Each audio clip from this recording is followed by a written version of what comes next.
Have you ever wondered how A&R defines success for artists today? Well, if you have, then you have to check out this upcoming interview with Johnny Minardi, Vice President of A&R for the Elektra Music Group. We discuss what criteria has to be present for him to be serious about signing an act, and how much of a story do you need as an artist to build in order to get on his radar, as well as the journey a new artist can expect when signed to Elektra, and much, much more. Coming up.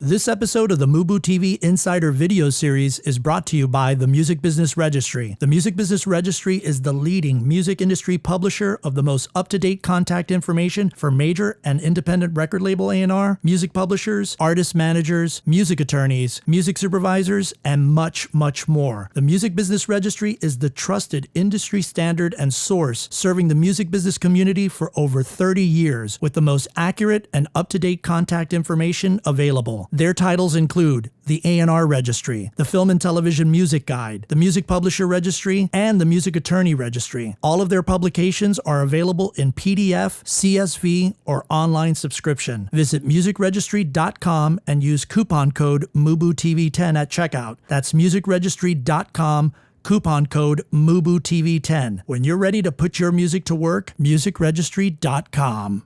Hi, it's Ritch Esra from MUBUTV, where our mission is to educate, empower, and engage your music career.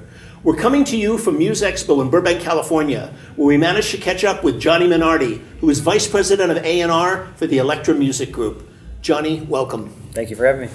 It's so good seeing you. You as well. I want to ask you, I want to start off our conversation with an A&R industry question. How does A&R define success today?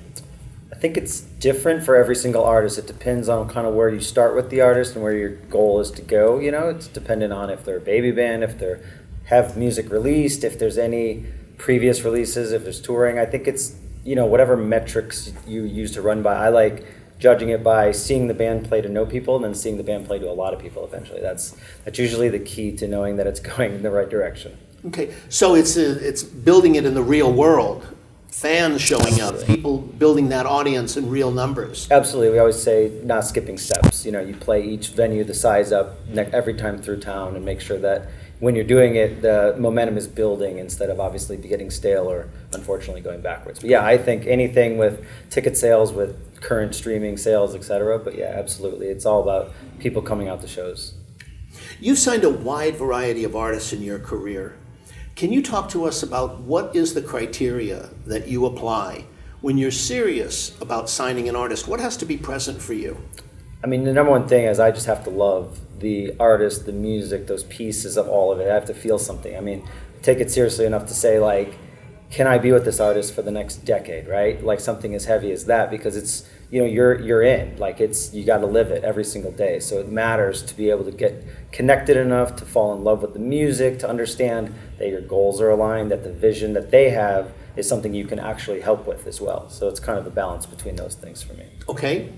We talk a lot in these kinds of conversations about the creative aspects, and yet I'm sure, without naming names, you've come across very talented artists in your career who, for whatever reason, you've chosen not to work with. Sure. Can you talk about the non-creative qualities that you're looking for as well, perhaps maybe in a more subtler way, but that are very, very important to you when you're making the decision, do I want to commit to this or not?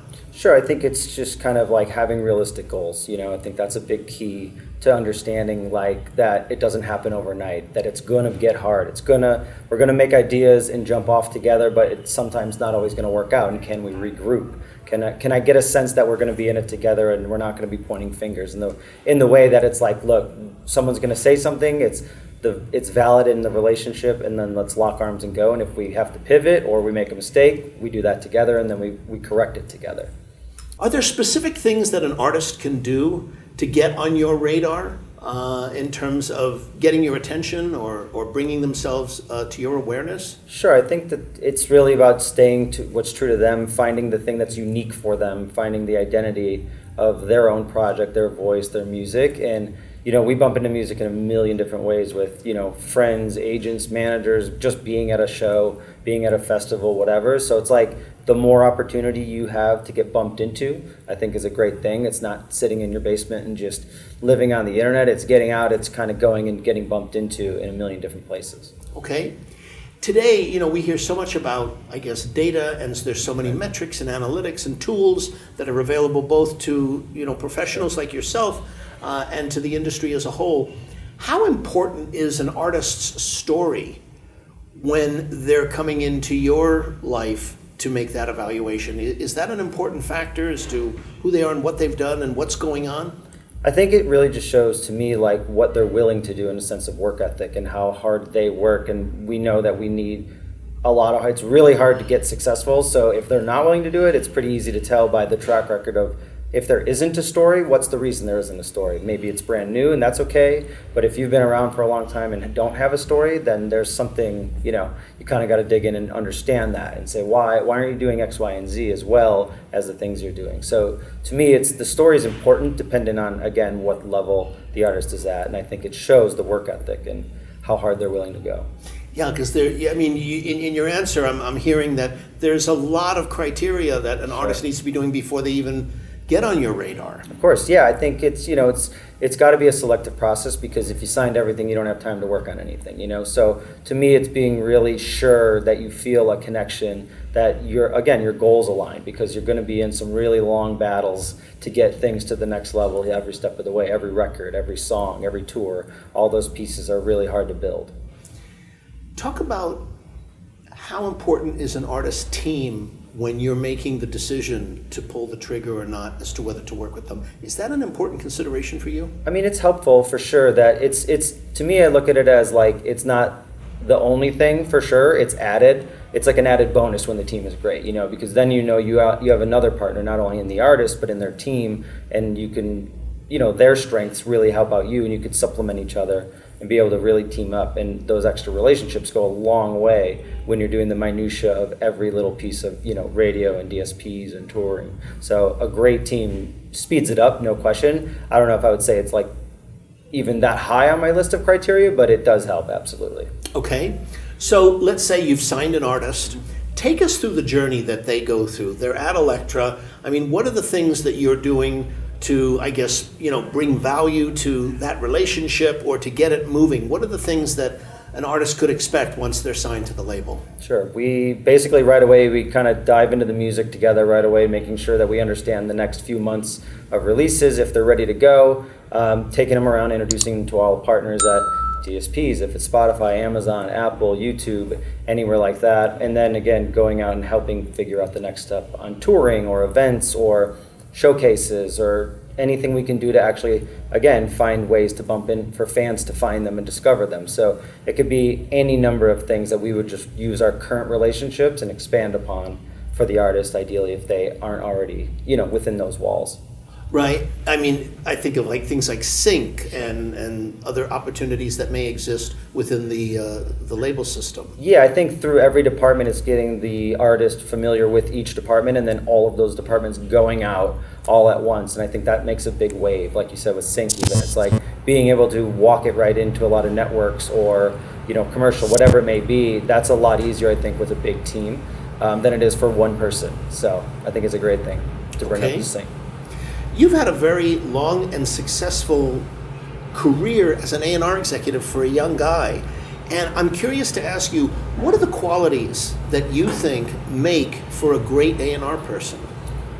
I think it's just relationships, really, and doing things the right way so that people continually come to you or you are recommended to other people for them to reach out to you, if you will. So I think that is what I pride myself mostly on, selfishly, is like making sure that I leave every relationship in a great place, or whatever value I can bring, even if it's not signing an artist. If it's a manager friend of mine that needs help, we do it, and then that comes back around, So I think relationship is like the number one thing, and listening and learning and just surrounding yourself with successful people or people that you agree with. They don't have to be successful yet, but if you kind of like lock in and we share values, we want to go take something to the next level, that's a really important thing for me to understand.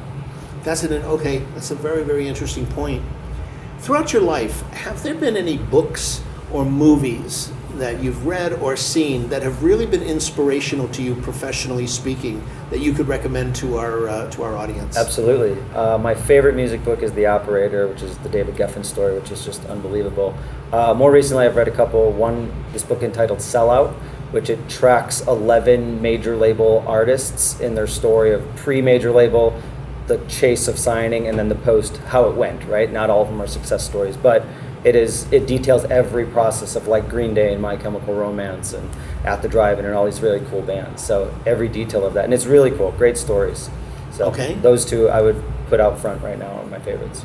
Okay. What advice would you have for artists who are serious about pursuing a career as a recording artist in the music business today? I think it's finding your voice, whatever it is, and learning what people react to, right? Like how you can get them excited about you and your music, if that's the goal.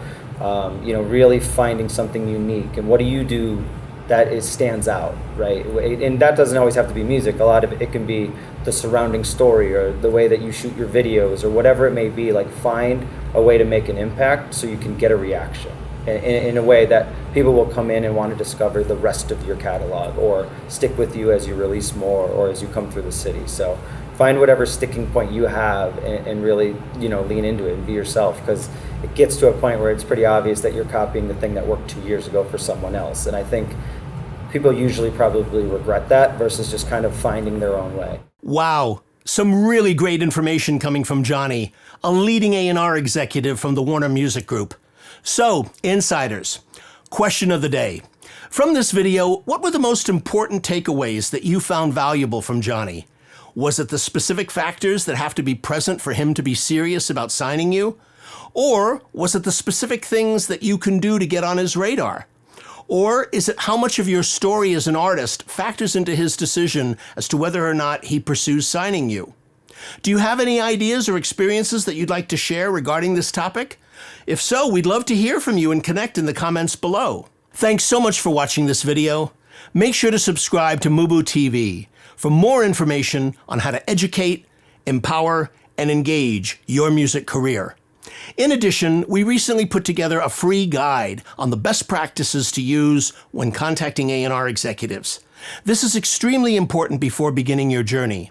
So if you're interested in receiving it, we've included a link to that in the description below.